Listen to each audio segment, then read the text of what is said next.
ان الحمد للہ والصلاۃ والسلام علی رسول اللہ اما بعد اعوذ باللہ من الشیطان الرجیم بسم اللہ الرحمن الرحیم۔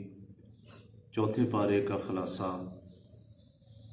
جس میں سورہ آل عمران کے آخر تک اور اسی طرح سورہ نساء کی 23 آیات تک شروع ہوتا ہے۔ چوتھا پارہ لن تنالوا البر حتی تنفقوا مما تحبون۔ اللہ رب العزت فرماتے ہیں کہ تم نیکی کو نہیں پا سکتے حتیٰ کہ تم خرچ کرو جو تمہاری محبوب ترین چیز ہے۔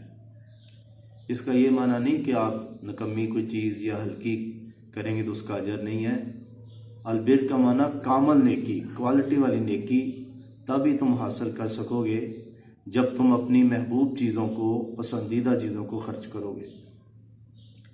ابو طلحہ رضی اللہ تعالیٰ عنہ، ان کا ایک باغ تھا جب یہ آیت نازل ہوئی، مسجد نبوی کے بالکل سامنے، پھلوں سے لدا ہوا، انتہائی گھنا۔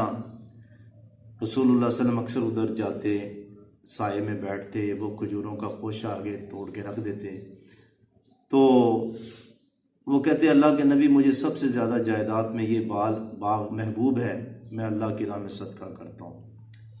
عمر رضی اللہ تعالیٰ عنہ بھی آگے کہ خیبر کی جو زمین میرے پاس ہے تو وہ میری پسندیدہ ہے، میں اس کو اللہ کی راہ میں دیتا ہوں۔ فرمایا عمر، باغ کو اپنے پاس رکھو، پیداوار کو صدقہ کر دیا کرو۔ تو یہ تھا وہ صحابہ کرام کا انداز۔ ادھر قرآن اترتا، ادھر وہ سب اپنی اپنی جائیدادوں میں پسندیدہ چیزیں دیکھنا شروع کر دیا انہوں نے اور خرچ کیا۔ اس کے بعد چوتھے پارے میں بھی ہے، یعنی کہ جب قبلہ تبدیل ہوا تو یہودیوں نے بڑی باتیں کی۔ اللہ تعالیٰ نے فرمایا اول بیت وضع للناس للذی ببکہ، بھئی پہلا گھر تو خدا کا وہ مکہ کے اندر ہی تھا، مبارکاً برکت والا، وہدی للعالمین اور جہانوں کے لیے رہنمائی والا۔ یہ تو ابراہیم علیہ السلام کا ایک بیٹا ادھر شام کے اندر تھے اور وہاں پھر نبی آئے، تو اس لیے سلیمان علیہ السلام نے ادھر یعنی کہ یہ بنایا جو قبلہ، جس کو بیت المقدس کو، ورنہ پہلا گھر جو اسحاق علیہ السلام کے والد صاحب ابراہیم علیہ السلام نے تو وہ مکہ میں ہی بنایا تھا۔ فیہ آیات بینات، اور اس میں نشانیاں ہیں بالکل واضح۔ یہ صرف بات نہیں ہے بلکہ وہاں وہ پتھر ہے جس پہ ابراہیم علیہ السلام کھڑے ہو کے وہ تعمیر کرتے تھے، جسے مقام ابراہیم کہا جاتا ہے۔ اسی طرح ایک اور نشانی کہ پہلا گھر وہی تھا، کانا آمنن، وہاں جو بھی جاتا ہے اس کو امن ہوتا ہے، وہ ایک امن والی جگہ ہے۔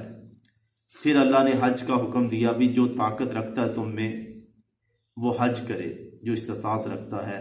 اس میں پیسے بھی ہیں، اگر عورت کے لیے محرم ضروری ہے، پھر راستے کھلے ہوں تو وہ فرض ہے، اس کو پابندیاں نہ کرے جی یہ کام ہو جائے گا تو میں حج کروں گا۔ جب اس میں طاقت ہے تو اس کے اوپر حج فرض ہو چکا ہے۔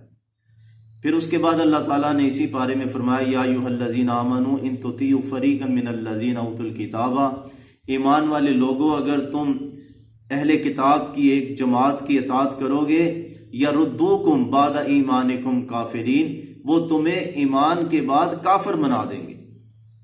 یہاں کافر سے مراد یہ نہیں کہ کلمہ چھڑوا دیں گے، وہ تو بہت ہی بد نصیب ہوگا جو کلمہ چھوڑے گا۔ مسلمان کا مسلمان سے لڑنا یہ بھی کفر ہے، حدیث کے اندر آتا ہے۔